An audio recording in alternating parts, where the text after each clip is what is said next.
Jadi pada zaman Pak Harto itu pertama kali ada pemilu 71 kemudian 77. Itu entah kenapa Pak Harto itu pikirannya gimana. Jadi kelihatan ngeri dengan NU itu.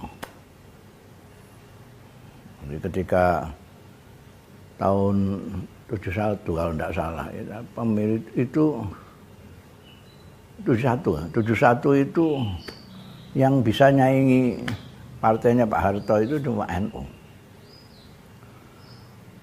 Kemudian dari Pak Harto dan Golkar ada odo-odo partai itu jangan banyak-banyak segala macam, dengan pengertian lain ya NU dibonsai, dimasukkan dalam P3. Jadi ada hanya P3, PDI, Golkar.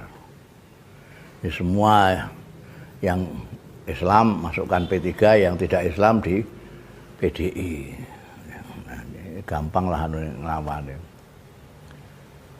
Nah, itu lalu di situ itu NU tidak bisa apa-apa. NU itu padahal bukan politik asalnya. Banyak khidmah NU itu untuk masyarakat itu meliputi pendidikan, kesejahteraan, ekonomi, termasuk di dalamnya politik. Ketika lalu NU nanti dibonsai di P3 nanti terus khidmah pendidikannya gimana? Khidmah tarbiyahnya bagaimana? Khidmah sosialnya gimana?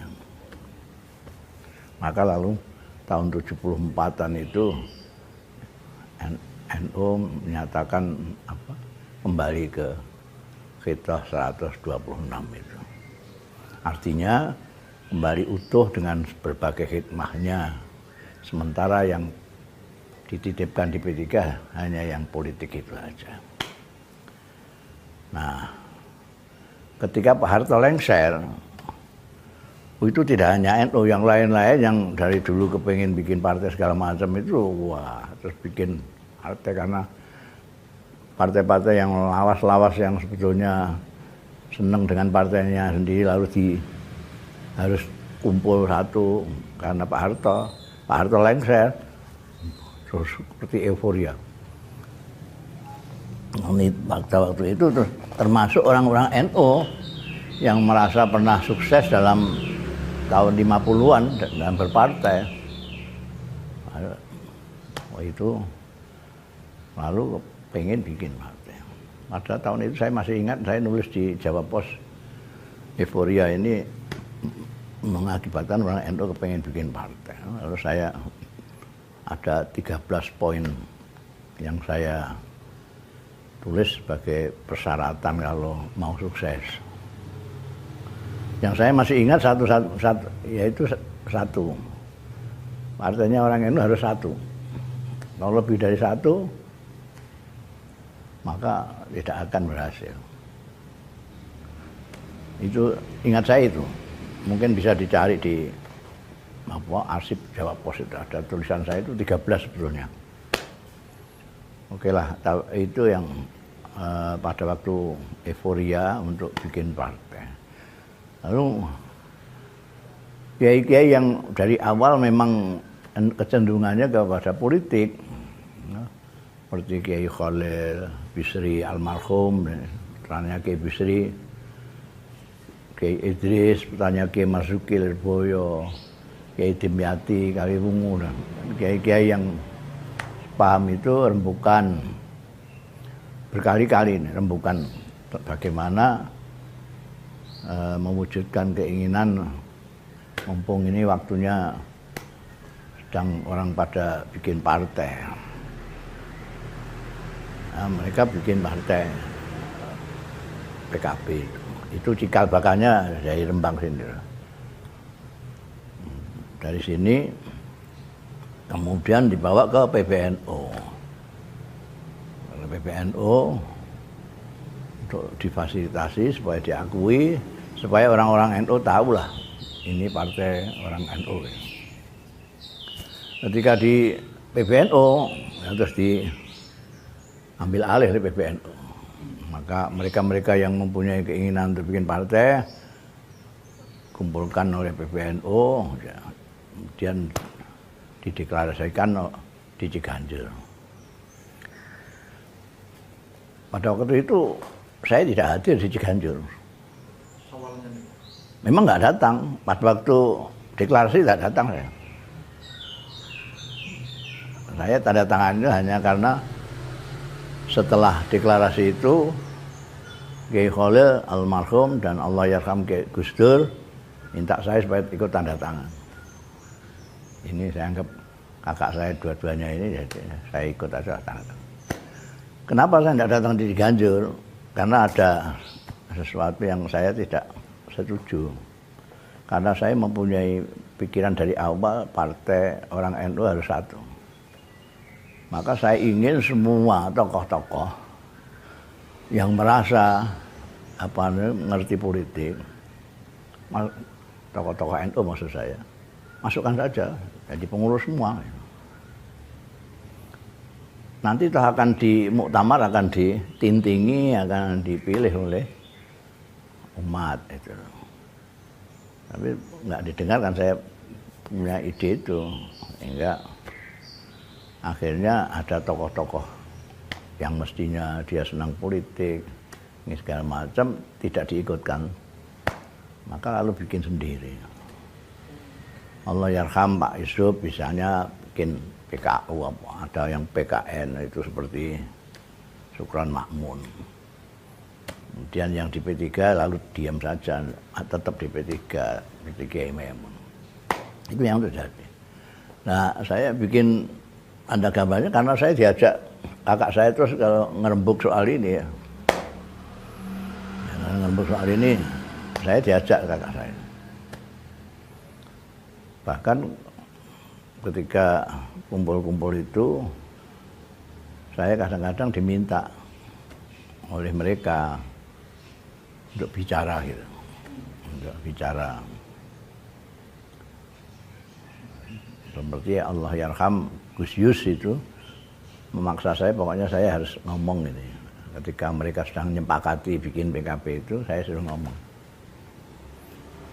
Pada waktu itu saya ngomong, ini yang saya khawatirkan kalau kalian semua para kiai ini bikin partai, saya khawatir kalau menang. Khawatir kalau menang? Oh, ketawa semua, jangan ketawa. Soalnya kalau menang, ini Indonesia diserahkan sampean. Sampean sudah siap dengan apa? Ya itu. Mereka baru merenung gitu. Nah, seperti halnya saya ngomong dengan Allah yarham Gus Dur itu kan dulu soal peranan NU di khidmah NU di Indonesia ini apa gitu. Apa hanya seperti satpam aja. Kalau ada genting-genting perlu maju ini. NU, Ansor, Banser gitu. Kalau sudah tidak ada, ya sudah mojok lagi ngerokok di pojokan ya, kayak satpam. Tapi maksud saya yang berdiskusi itu dimentahkan sama Gus Dur dengan mengatakan apa kurang mulia jadi satpamnya Indonesia. Itu respon atas. Gitu ya, Gus Dur kan mempunyai kemampuan mematahkan orang.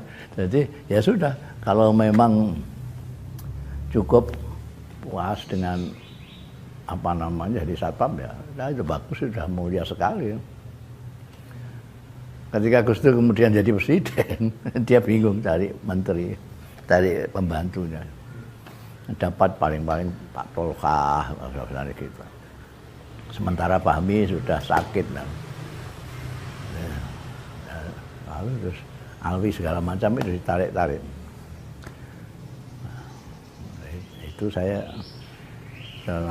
sama Gus Dur kan, Gus sampean ini dulu kan saya mengatakan itu, mempersiapkan ini kalau begini ini sampean cari bingung, kita cari pembantu. Nah, karena saya sering dibawa untuk membicarakan ini partai barunya NU ini, lalu kakak saya tahu kalau saya itu bisa gambar, maka saya diminta suruh gambar logonya. Ya enggak sulit-sulit logonya mirip NU itu sudah. Orang punya kesan ini anak ada jagat ini NU gitu. Itu aja. Ya, sampai sekarang ini. Karena gambar PKB itu kan mirip sekali dengan NU. Ya. Ya. Lalu apa mengenai hubungan PKB dan PBNU, desain awalnya ini pripun kedah ini? Ya ketika euforia dari orang-orang NU ini bikin partai itu dikumpulkan di PB, lalu diambil alih oleh PB, sudah difasilitasi oleh PB. Kemudian PB yang yang menentukan siapa pengurusnya pertama ini sebelum muktamar yang pertama di Surabaya itu, dan PBNU. Jadi di bawah fasilitas kendali dari PBNU. Jadi dulu itu PBNU memfasilitasi saja. Jadi PBNU. Kemudian ketika muktamar baru di situ seperti terlepas dari NU. Kemudian dinamikanya terus berkembang terus sampai kemudian terjadi semacam friksi antara Gus Dur dengan Muhaimin. Muhaimin sampai ada muktamar 2 segala macam itu. Nah, tentu saja pemerintah mendatangi Muhaimin. Ya, maka yang resmi dari PKB-nya punya Muhaimin itu. Itu dulu gitu. Berarti relasinya akan disebut sebagai relasi aspiratif ya Pak ya? Hanya relasi aspiratif bahwa PKB ini platform politiknya NU. Ya, itu kan sebetulnya cuma karena NU sudah menyatakan khitohnya yang tidak berpolitik praktis. NU selalu berkhidmah untuk bangsa dan menyadari bahwa orang NU itu banyak dan berada di mana-mana. Itu khitoh tahun 84 kalau tidak salah itu, karena ya itu supaya jangan hanya orang mengklaim NU milik dia sendiri. Jadi kan dulu yang P3 menyatakan inilah partainya orang NU. Golkar juga ngomong di sini banyak orang NU juga gitu kan. Jadi mereka selalu gegeran perkara oyo-oyoan NU itu. Dan kan khitoh NU itu semuanya tidak bisa ngeklaim. Jadi ini milik umat. Umatnya ada di mana-mana. Maka lalu ada idiom tidak kemana-mana tapi ada di mana-mana. Itu. NU itu tidak kemana-mana tapi ada di mana-mana. Kemudian yang NU yang di P3 ya tetap di situ, yang di Golkar ya tetap di situ, meskipun ada juga yang kemudian tergabung ke PKB, tapi tidak seluruhnya. Kalau boleh ditanyakan apa? Dari semangat berdirinya PKB dan perkembangannya sampai hari ini, apakah ada pergeseran semangat atau tidak? Ya sedikit banyak tentu ada perubahan-perubahan ya. Dawamul hal mukhal. Sesuatu yang tidak berubah itu mukhal. Jadi terus ada perubahan. Perubahan ini bisa terjadi karena kondisi, ada karena persona yang menangani, tidak juga. Jadi, lalu ada perbedaan persepsi, perbedaan tujuan, visi, misi, tergantung siapa yang menang. Sampai politik kan si menang yang mana. Nah, menang dan tidak dalam perpolitikan Indonesia itu ya tergantung dibelani pemerintah apa enggak gitu. Dan pemerintah itu selalu membelani yang mau bati bolone gitu. Nah, ya itu udah seperti itulah selama ini gitu. Saat ini kan hubungan NU dan PKB sedang hangat dan menjadi perbincangan publik, Pak. Bagaimana Abang melihat kondisi ini, Pak? Ya itu sebetulnya kan mudah saja. Itu pimpinannya PKB itu Muhaimin, pimpinannya NU itu Yahya. Mereka berkawan dari dulu, dari kecil. Kan bisa bicara baik-baik, kan bisa. Atau kalau PKB mengatakan sebagai apa namanya punya kaitan dengan khidmah NU, ya sudah, PBNU dimanggil aja, manggil, beliau bicara di situ.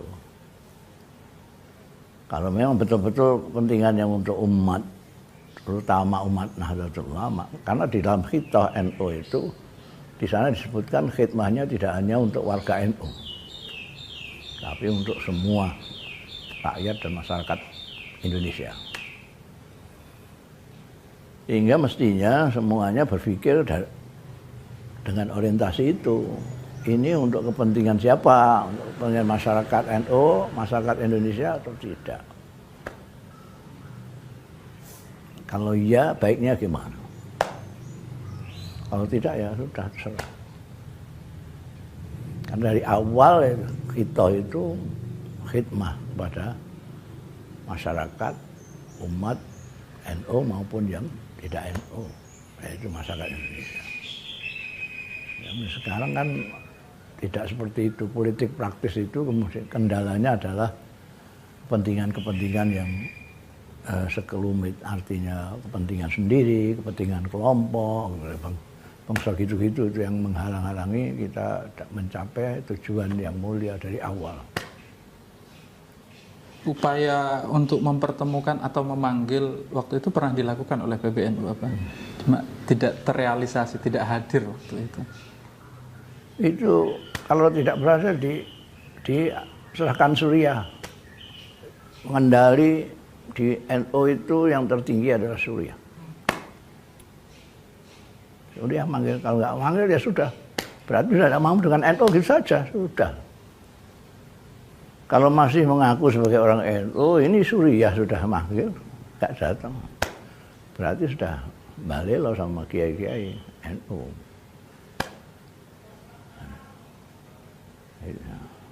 Ya, Suriah, kalau Tanfidiyah kan mungkin pribadinya si ini yang manggil ini, terus ada gengsi, itu kan kawan saya masa manggil saya, begitu. Seperti itu. Tapi kalau Suriah, kiai-kiai ulama-ulama sepakat untuk manggil, terus dipanggil, pasti datang. Suriah itu manggil kiai-kiai semua, disepakati untuk memanggil. Ke level yang lebih tinggi. Ya, itu kan yang tertinggi itu Suriah di dalam NU itu. Pengarah, pengendali itu Suriah. Tanfid itu pelaksana. Ini yang manggil. Ukur kalau Suriah ini manggil kiai-kiai yang tidak struktur, tapi mempunyai pengaruh di bawah untuk diajak bersama-sama rembukan untuk kepentingan maslahatnya orang banyak, pasti mereka mau. Harus dipanggil itu nggak mau, ya sudah. Itu berarti tidak mau dengan NU. Ya. Kondisi ini yang terjadi di level pusat itu kan berdampak di bawah. Di berbagai kesempatan terjadi konflik lanjutan, bisa dikatakan, antara PKB dengan NU yang di bawah, yang Ansor misalnya, teman-teman sering terdengar gitu. Apa sih yang mesti dilakukan untuk saat ini dalam rangka tidak menjadikan eskalasi ini lebih jauh, atau syukur-syukur misalnya bisa mengurangi? Yaitu Suriah bertemu. Kalau perlu Suriah memanggil kiai-kiai pesantren yang mempunyai pengaruh di bawah, dipanggil semua, jak rembukan, ini baiknya bagaimana. Nanti kalau ini tidak ditunduki, ya berarti dia nggak mau dengan NU, gitu saja. Jadi Suriah berembuk dengan kiai-kiai yang tidak struktur sekaligus diajak ngomong. Ini untuk kepentingan umat, masyarakat bawah, ini bagaimana baiknya. Ada yang perlu kira-kira disampaikan terakhir apa? Ya kita itu kadang-kadang untuk membandingkan ya, itu ada organisasi yang Islam yang namanya HMI. Itu kacamata HMI-nya tidak pernah dicopot. Mereka yang ke Golkar kacamatanya tetap HMI. Yang di P3 kacamatanya tetap HMI. Pokoknya di mana-mana kacamata HMI tidak copot. Kebiasaan NU enggak. NU itu kalau ke Golkar, kacamata NU-nya dicopot, diganti kacamata Golkar.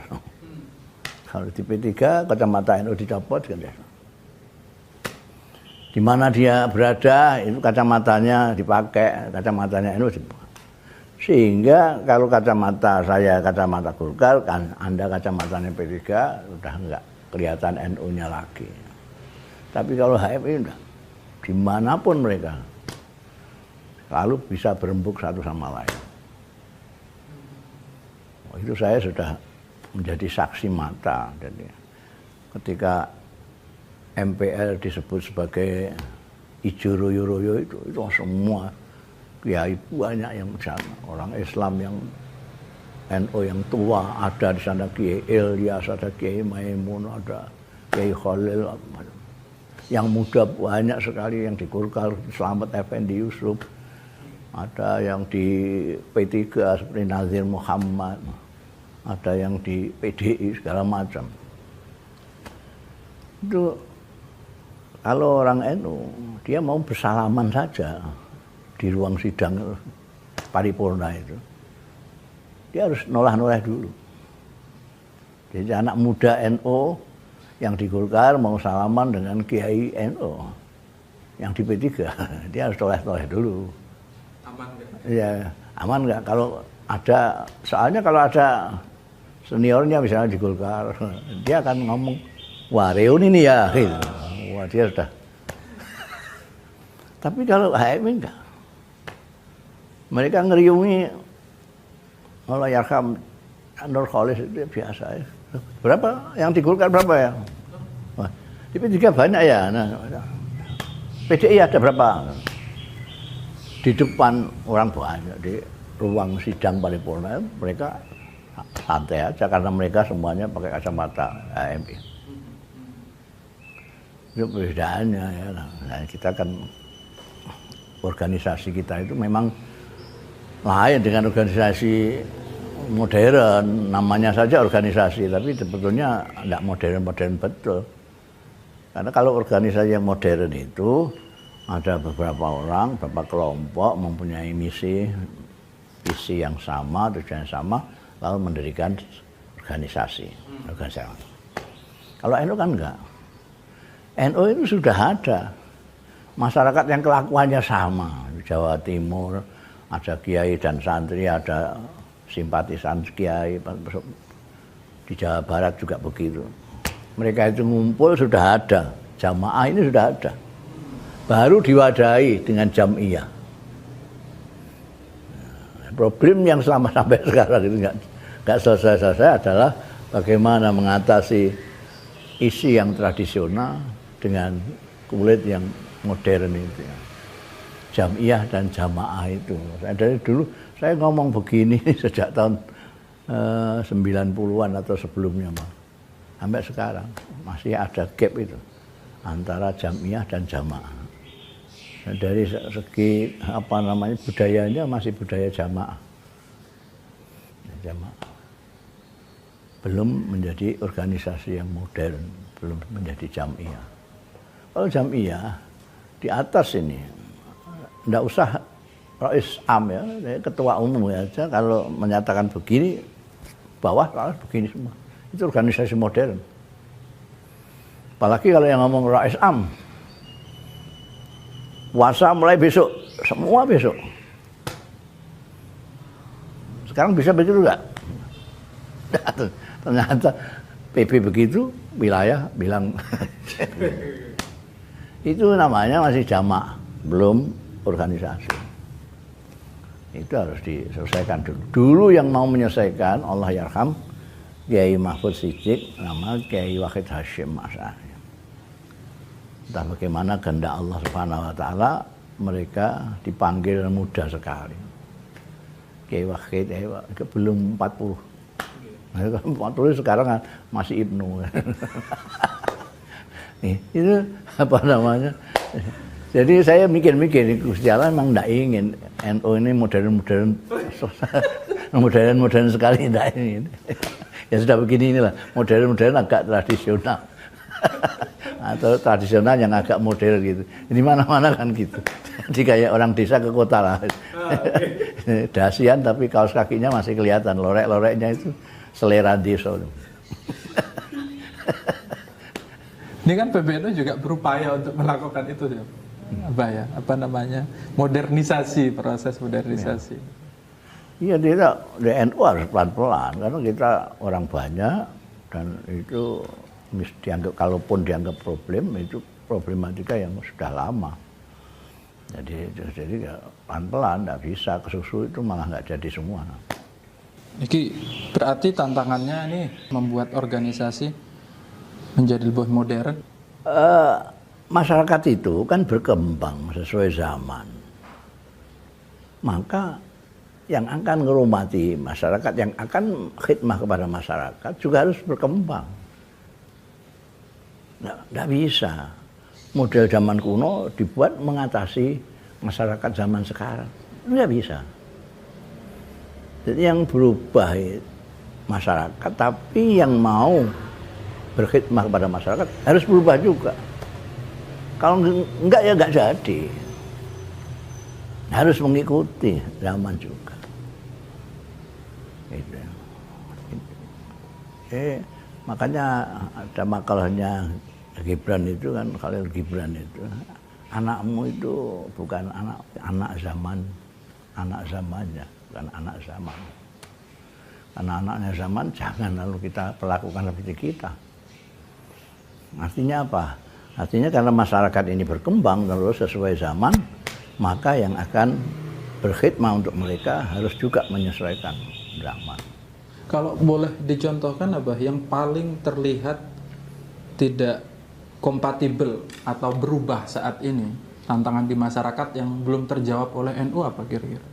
Ya, misalnya terus kita seperti dulu mau menyelesaikan masalah di daerah cuma disilaturahmi saja.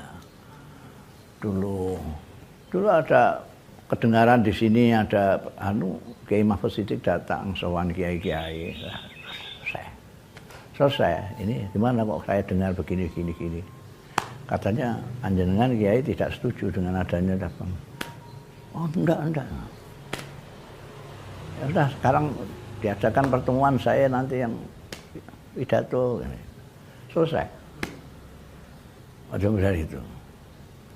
Sekarang kan ada mekanisme organisasi yang ada rapat hariannya, ada rapat plenonya, ada segala macam. Kira-kira ini masalah ini bisa diatasi pleno apa cukup harian apa gabungan? Itu. Dan kemudian apa namanya? Qanun asasi, kemudian khithah Nahdlatul Ulama itu harus terus dimasyarakatkan ke bawah, ke cabang-cabang sampai ke bawah. Biar mereka tahu lah ini aturan di organisasi seperti ini, tujuannya ini, cara mengelolanya seperti ini. Itu serempak sama gitu. Jangan hanya yang yang mempunyai pengertian seperti itu hanya PBNU saja, bawahnya enggak, enggak nyambung, bawahnya harus tahu juga. Sehingga nanti kalau PB menghendaki seperti ini, wilayah itu kan pembantunya PB untuk cabang-cabang. Kalau wilayahnya aja nggak paham, ya payah. Wilayahnya mengerti, terus cabang-cabang bisa dimengerti. Cabang nanti yang ngurus MBC yang utus ranting begitu. Berarti intinya persoalan-persoalan yang terjadi di NU di masyarakat termasuk yang kaitannya dengan PKB itu, kalau saya tidak salah menangkap pesannya, harus diselesaikan secara modern melalui mekanisme yang terstruktur itu, termasuk mengangkat ke level yang lebih tinggi jika yang sekarang di Tanfid belum selesai gitu Pak. Ya, dan jangan lupa ada kiai dari awal berdirinya NU itu sudah ada kiai-kiai yang tidak ikut berorganisasi tapi mendukung NU. Ada kiai-kiai pesantren itu yang kalau ditanya NU tapi dia nggak mau cawe-cawe di organisasi, nggak mau. Itu ada.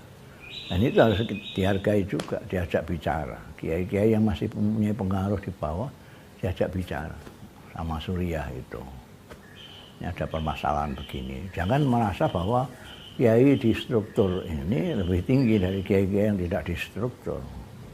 Karena banyak juga kiai-kiai yang tidak di struktur tapi lebih tinggi pengaruhnya. Nah, itu yang harus dihilangkan. Jadi kalau musyawarah, sudah saya ngundang kiai-kiai sepuh yang berpengaruh di bawah. Insya Allah itu selesai. Nah, kalau tidak mau itu ya sudah, berarti ya udah nggak mau diatur sama kiai kan.